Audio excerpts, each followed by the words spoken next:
दोस्तों, पैसा एक बहुत ज़रूरी चीज़ है जो आज के वक्त में इसे हर कोई कमाना चाहता है। आप, मैं और लगभग हर कोई दुनिया में पैसा कमाने की एक रेस सी लगी हुई है, जिसके चलते दुनिया में कुछ लोग बिलियनर बन गए। तो इस वीडियो में हम दुनिया के बाकी बिलियनर्स की बात नहीं करेंगे, बल्कि हमारे भारत देश के बिलियनर्स की बात करेंगे।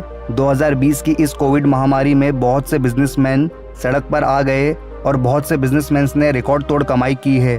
अगर पिछले साल के कंपेयर में देखें तो भारत में बिलियनर्स के नंबर्स बड़े हैं। पिछले साल 102 बिलियनर्स थे इंडिया में, जो बढ़कर 140 हो चुके हैं। अब इन सब के बारे में तो बात नहीं कर सकते, हम इंडिया के टॉप 10 बिलियनर्स के बारे में जानेंगे, तो इस वीडियो को आखिर तक देखना। चलिए शुरू करते हैं बिना वक्त गवाए। 10th पोजीशन पर है सुनील भारतीय मित्तल।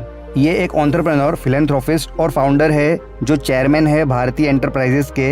ये एंटरप्राइजेस बहुत डाइवर्सिफाइड है अलग अलग सेक्टर्स में, जैसे telecom, insurance, real estate, education, malls, hospitality और एग्रीकल्चर एंड फूड्स में। भारती ग्रुप की सबसे बड़ी फ्लैगशिप कंपनी है भारती एयरटेल, जो दुनिया की सबसे बड़ी टेलीकॉम कंपनीज में से एक है और इंडिया की दूसरी सबसे बड़ी टेलीकॉम कंपनी है, जिसके ऑपरेशंस 18 कंट्रीज में होते हैं across Asia and Africa. Airtel का वर्ल्ड वाइड कस्टमर बेस लगभग 400 मिलियंस का है। तो इस वक्त सुनील भारती मित्तल का नेटवर्थ है 10.5 बिलियन यूएस डॉलर्स। अगर भारतीय रुपए में देखें तो होते हैं लगभग 75,000 करोड़ रुपए। 9th पोजीशन पर है दिलीप संघवी। ये एक बिजनेसमैन और फाउंडर है सन फार्मास्यूटिकल्स इंडस्ट्रीज लिमिटेड के। सन फार्मा एक मल्टीनेशनल कंपनी है जिसका हेडक्वार्टर मुंबई में है। ये कंपनी भारत की सबसे बड़ी और दुनिया की चौथी सबसे बड़ी फार्मास्यूटिकल कंपनी है। ये कंपनी मैन्युफैक्चर और सेल करती है एपीआई और फार्मास्यूटिकल फॉर्मुलेशंस, प्राइमरीली इंडिया में और यूनाइटेड स्टेट्स में। करीब 72% सन फार्मा का सेल्स इंडिया के बाहर ही होता है, जिसमें यूनाइटेड स्टेट्स एक बहुत बड़ा मार्केट है। इस कंपनी की मैन्युफैक्चरिंग दुनिया भर में 26 लोकेशंस में है, जिससे आप समझ ही गए होंगे ये एक बहुत बड़ी कंपनी है। तो इस वक्त दिलीप संघवी का नेटवर्थ है 10.9 बिलियन यूएस डॉलर्स। अगर भारतीय रुपए में देखें तो होते हैं करीब 78,000 करोड़ रुपए। 8th पोजीशन पर है साइरस पूनावाला। ये एक बिजनेसमैन है और फाउंडर है सेरम इंस्टीट्यूट ऑफ इंडिया के, जो कि एक जायंट बायोटेक कंपनी है जो वैक्सीन्स मैन्युफैक्चर करती है। साइरस पूनावाला शुरू से वैक्सीन के बिजनेस में नहीं थे। इनके पिताजी सोली पूनावाला, जिनका हॉर्स ब्रीडिंग का बिजनेस था, बाद में साइरस पूनावाला भी हॉर्स ब्रीडिंग का बिजनेस संभालने लगे। फिर पुणे में ही 1966 में साइरस पूनावाला ने biotech company serum Institute of India शुरू की। शुरुआत में इस कंपनी ने ये चीजें लार्ज क्वांटिटीज में मैन्युफैक्चर करनी शुरू की, जैसे tetanus antitoxin, snake antivenom, DPT vaccine और एमएमआर वैक्सीन।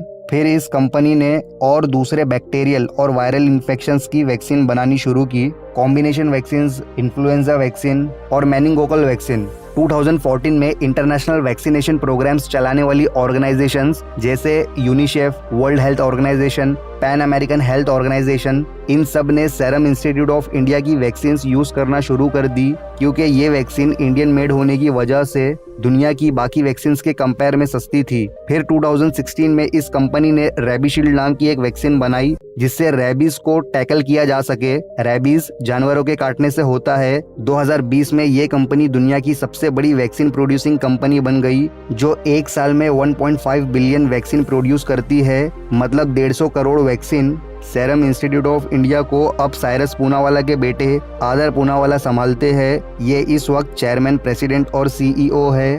तो इस वक्त साइरस पूनावाला की करंट नेटवर्थ है 13.2 बिलियन यूएस डॉलर्स। अगर भारतीय रुपए में देखें तो होते हैं करीब 94,000 करोड़ रुपए। 7th पोजीशन पर है कुमार मंगलम बिरला। ये 4th जनरेशन मेंबर है बिरला फैमिली के। कुमार बिरला एक बिजनेसमैन और इंडस्ट्रियलिस्ट है, जो चेयरमैन है आदित्य बिरला ग्रुप के। इसके अलावा कुमार बिरला चांसलर है बिट्स के, Birla institute of technology and science, और चेयरमैन है आईआईटी दिल्ली और आईआईएम अहमदाबाद के। तो आदित्य बिरला ग्रुप एक मल्टीनेशनल कॉन्ग्लोमरेट है, जिसका हेडक्वार्टर वर्ली मुंबई में है। इस वक्त आदित्य बिरला ग्रुप बहुत से अलग अलग बिजनेस में है, जैसे agri business, carbon black, cement, chemicals, finance, mining, metals, retail, telecommunications, BPO, textile, wind power और भी। इस वक्त बिरला ग्रुप 34 कंट्रीज से ऑपरेट हो रहा है और दुनिया भर से इस ग्रुप में करीब 1,20,000 एम्प्लॉयज काम करते हैं। टेक्सटाइल बिजनेस में Aditya Birla group world's largest producer है विस्कोस स्टेपल फाइबर का, जिसे रेयॉन भी कहा जाता है। ये एक सिंथेटिक फाइबर है जो वुड और एग्रीकल्चरल प्रोडक्ट से बनता है। तो इस वक्त कुमार मंगलम बिरला का नेटवर्थ है 13.3 बिलियन यूएस डॉलर्स। अगर भारतीय रुपए में देखें तो होते हैं करीब 95,000 करोड़ रुपए। 6th पोजीशन पर है लक्ष्मी मित्तल। ये एक बिजनेसमैन और स्टील मैग्नेट है जो चेयरमैन और सीईओ है आर्सेलर मित्तल कंपनी के।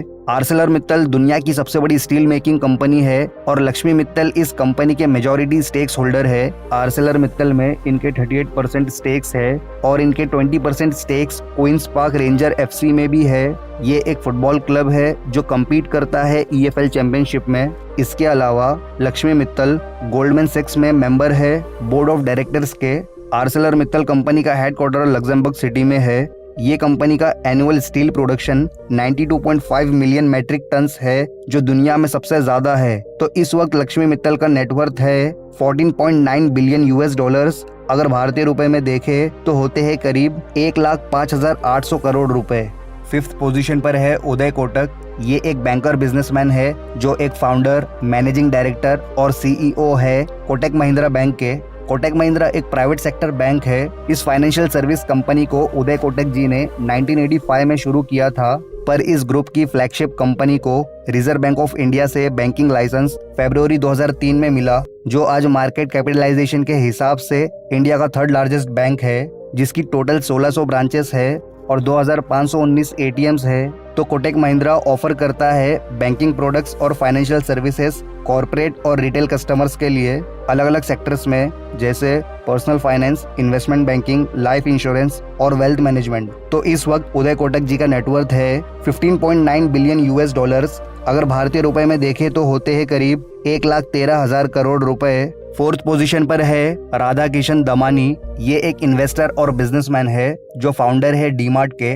डीमार्ट एक रिटेल कॉर्पोरेशन है जो ऑपरेट करता है हाइपर मार्केट्स के चैन को पूरे पैन इंडिया में। डीमार्ट का हेडक्वार्टर पवई मुंबई में है। इस वक्त डीमार्ट के 200 स्टोर्स पूरे पैन इंडिया के 72 सिटीज में है। इसके अलावा Radha Kishan Damani stock market broker और इन्वेस्टर भी है। एचडीएफसी बैंक के ये लार्जेस्ट इंडिविजुअल शेयर होल्डर है और इंडिया सीमेंट्स में इनके स्टेक्स 19.89% है। इसके अलावा इनके stakes Andhra papers, VST industries और भी कंपनीज में है। दमानी जी की स्टॉक होल्डिंग वैल्यू ही करीब 10.2 बिलियन डॉलर्स की है। तो इस वक्त राधा किशन दमानी जी का टोटल नेटवर्थ है 16.5 बिलियन यूएस डॉलर्स। अगर भारतीय रुपए में देखें तो होते हैं लगभग 1,17,000 करोड़ रुपए।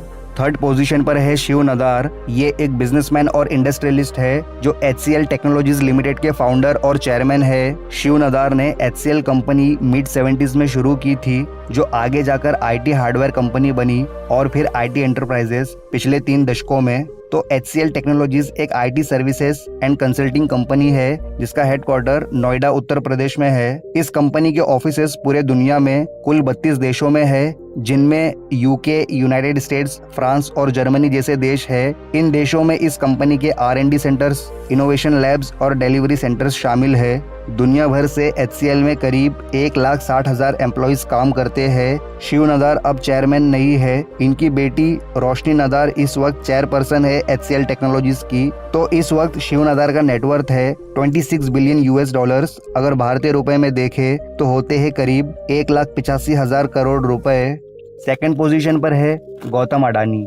ये एक बिजनेसमैन और इंडस्ट्रियलिस्ट है जो फाउंडर और चेयरमैन है अडानी ग्रुप के। तो अडानी ग्रुप एक मल्टीनेशनल कॉन्ग्लोमरेट है जिसका हेडक्वार्टर अहमदाबाद गुजरात में है। अडानी ग्रुप की सबसे बड़ी flagship company Adani enterprises limited है, जिसका पुराना नाम अडानी एक्सपोर्ट्स लिमिटेड था। ये कंपनी 3 सेगमेंट्स में है। Number 1 food processing segment. ये एक जॉइंट वेंचर है विल्मार इंटरनेशनल और अडानी एंटरप्राइजेस के बीच, जिस कंपनी का नाम अडानी विल्मार है। इस कंपनी के अंडर भारत का सबसे लार्जेस्ट सेलिंग एडिबल ऑयल आता है फॉर्च्यून।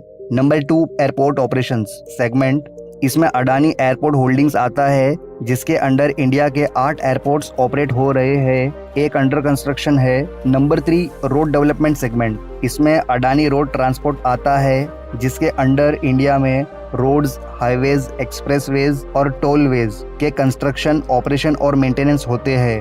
अडानी एंटरप्राइजेस के अलावा अडानी ग्रुप में काफ़ी कंपनीज है जैसे Adani green energy, Adani ports and says, Adani power, Adani total gas और अडानी ट्रांसमिशन। इस वक्त अडानी ग्रुप पूरी दुनिया में 50 देशों में 70 लोकेशन से ऑपरेट हो रहा है। तो इस वक्त गौतम अडानी की नेटवर्थ है 72.6 बिलियन यूएस डॉलर्स। अगर भारतीय रुपए में देखें तो होते हैं करीब 5,15,000 करोड़ रुपए। इस लिस्ट की फर्स्ट पोजीशन पर है मुकेश अंबानी। ये एक बिजनेसमैन और इंडस्ट्रियलिस्ट है जो चेयरमैन और मैनेजिंग डायरेक्टर है रिलायंस इंडस्ट्रीज लिमिटेड के, साथ ही लार्जेस्ट शेयर होल्डर है रिलायंस इंडस्ट्रीज के। तो रिलायंस इंडस्ट्रीज लिमिटेड एक मल्टीनेशनल कॉन्ग्लोमरेट है जिसका हेडक्वार्टर मुंबई में है। इस वक्त ये भारत की सबसे बड़ी कंपनी है बाय मार्केट कैपिटलाइजेशन। 10 सितंबर 2020 को रिलायंस इंडस्ट्रीज भारत की पहली कंपनी बनी जिसने $200 बिलियन का मार्केट कैपिटल क्रॉस किया। रिलायंस इंडस्ट्रीज डिफरेंट सेक्टर्स में है जैसे energy, petrochemicals, textile, natural resources, retail और टेलीकम्युनिकेशंस। रिलायंस की जामनगर रिफाइनरी दुनिया की सबसे बड़ी ऑयल रिफाइनरी है। इस रिफाइनरी की refining capacity 1.24 million barrel oil per day है। और रिलायंस का जियो इस वक्त इंडिया का लार्जेस्ट मोबाइल नेटवर्क ऑपरेटर बन चुका है जो और अदर डिजिटल बिजनेसेस में भी है। इस वक्त रिलायंस इंडस्ट्रीज में 1,95,000 एम्प्लॉइज काम करते हैं। अगर आपको रिलायंस के बारे में और ज्यादा जानना है तो ऊपर आई बटन पर क्लिक करके उस वीडियो को जरूर देखें। तो इस वक्त मुकेश अंबानी जी का नेटवर्थ है 86.4 बिलियन यूएस डॉलर्स। अगर भारतीय रुपए में देखें तो होते हैं करीब 6,13,500 करोड़ रुपए, जो इन्हें बनाता है भारत का सबसे अमीर इंसान और दुनिया का 10वां सबसे अमीर इंसान। तो दोस्तों आज की वीडियो में इतना ही। वीडियो अच्छा लगा हो तो लाइक और शेयर जरूर करना। इस बारे में आपकी क्या राय है कमेंट करके जरूर बताएं। और इस चैनल पर पहली बार आए हो तो चैनल जरूर सब्सक्राइब करें और बगल वाले बेल आइकन को दबाकर ऑल जरूर करें। तो मिलते हैं नेक्स्ट वीडियो में एक नए टॉपिक के साथ। तब तक ध्यान रखिए अपना। Good bye.